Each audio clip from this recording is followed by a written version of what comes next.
Well, hey everybody, it's Sandy and welcome back to my channel dedicated to helping you advocate for your own health one topic at a time.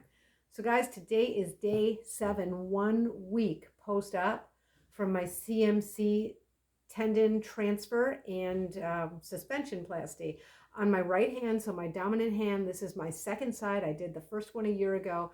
And for those of you who've been watching my channel or following any of that, I did document my whole experience last year. And I've got to say, I'm so happy to say I'm doing great with this side.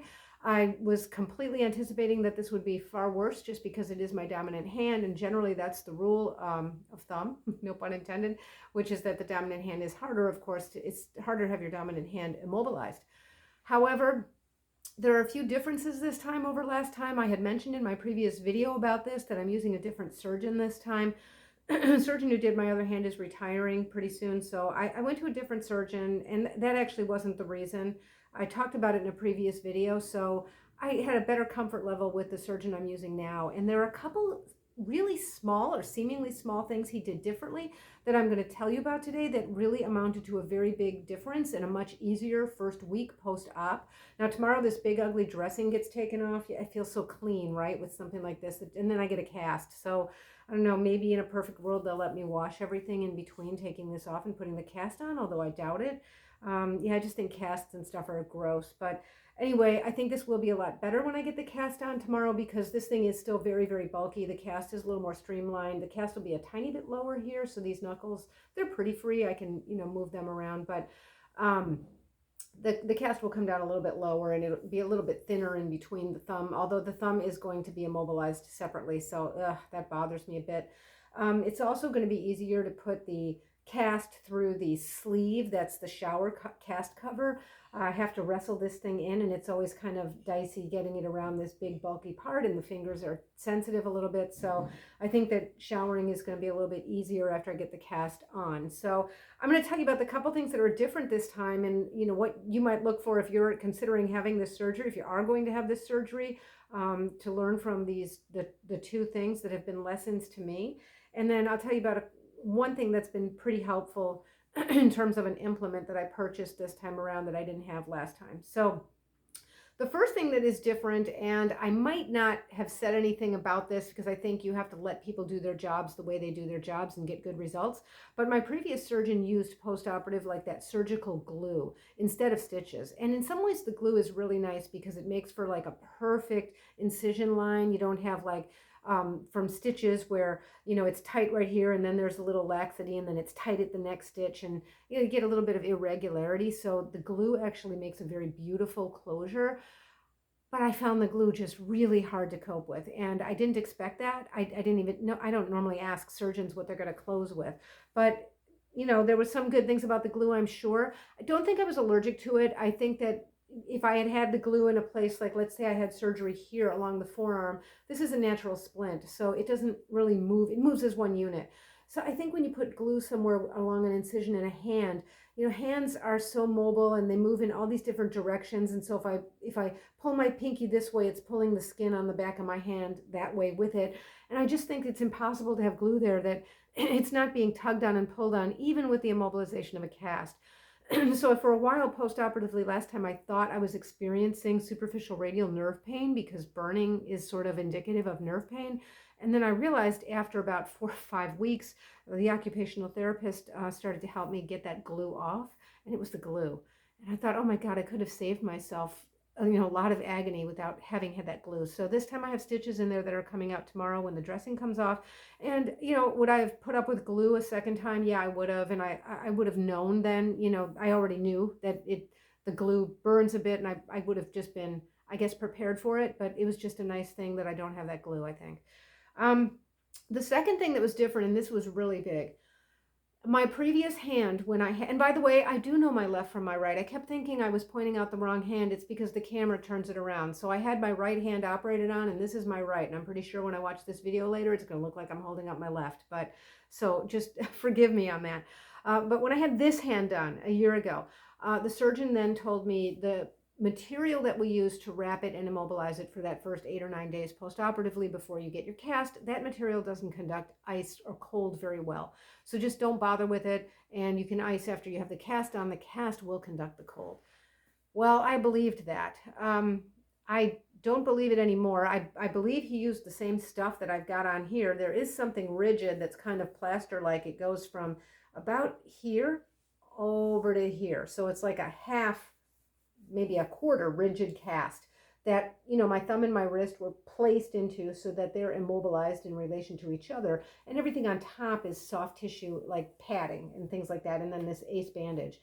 So there is a hard piece here, and I guess I believe that this hard piece probably doesn't conduct cold well, because having been icing it this time and even putting it one of those big wraps for ice, I realize this never really feels all that cold, but that leaves 3/4 of the way around here. It leaves your fingers, the top knuckles. It leaves a lot of area where you can address the swelling with ice. So I did what my surgeon told me the last time, and for the first week or so, I wasn't icing. Now, can you believe, like, I'm a nurse anesthesiologist here, and I'm saying that I didn't ice something post-op? But, whatever. I figure everybody does things differently, and I got a good result. That guy gets good results. Let him do it the way he says he does it. This time around, I was told ice this 30 minutes on, 30 minutes off for days. And that's more my style. I know when I had done a lot of work in gastroenterology, there's sometimes we have to do some maneuvers on the jaw for the airway support. And if I did any kind of maneuver where I thought there was some chance anybody was going to get like sore jaw, I would tell them put ice on. And I said 20 minutes on, 20 minutes off. But either way, it's this equal on and off, not just like 15 minutes out of every hour. And I religiously did this. My husband helped me. We had the timers going the whole day. When I came home from the surgery, it was about 9:30 in the morning, because my surgery was real early. It was like 7. And so from then until I went to bed at night, it was 30 minutes on, 30 minutes off. And if I was snoozing on the couch, my husband went ahead and did it for me. So I iced this. Now, I noticed a huge difference, and this is not going to sound surprising. I didn't have so much swelling this time.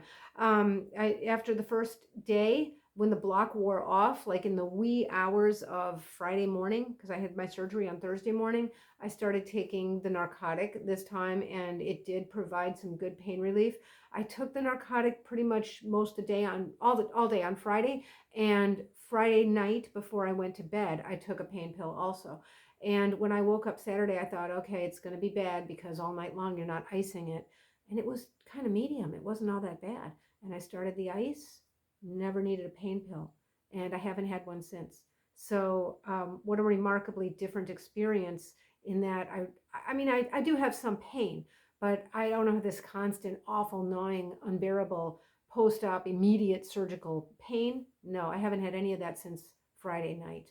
And this time around, we're going to be putting limber fingers that are not overly swollen. My knuckles are swollen, my thumb's swollen, but we're going to be putting this in a cast, as opposed to last time where we took frozen, stiff, swollen fingers that were not moving around much, maybe just wiggling like this, and then we put that in a cast.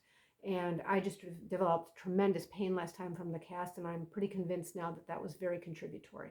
And I think ice is a fantastic anti-inflammatory. It's a much better anti-inflammatory in most ways, in my opinion, than anti-inflammatory medications. And I didn't want to take any kind of anti-inflammatory medication, even for mild pain, because those do slow the healing a little bit. I'm not saying don't ever take them. Certainly speak to your own practitioner about them. But when it comes to orthopedic healing, they will slow that just a bit. So in my case, I feel like the risk-benefit analysis is in favor of I'm getting good results with ice. I'm rarely using it anymore. Maybe once a day I have some pain, I feel a need to put some ice on it. So I'm going to let you know how this is once I get the cast on. As far as things that I did differently this time, I did buy this ginormous foam piece that allows you to put your hand in like this when you're in bed. And it kind of holds the shoulder, if you can see. It holds the shoulder out to the side, and it holds the hand up straight. And that way you can have it straight up in the air immediately post-operative when you're sleeping. I do think this was a really good thing to have. It's not cheap. It's about $50 on Amazon. Because I've had such a good experience this time compared to the last time, I only really needed it a few days, so maybe I wouldn't have bought it. But I will say that it is a great piece of equipment to have for that purpose. I would have all different size and shape ice packs. I have one that's like a big sheet that folds and it just goes all the way around my arm. And then in order to get up to these knuckles here, I put like little like bagged of frozen peas and stuff like that. But I have just found that the ice and the elevation have been key, and I've had a much better experience so far this time. I'm going to keep you informed after I get the cast on. I think this time I'm going to choose pink because last time I did blue.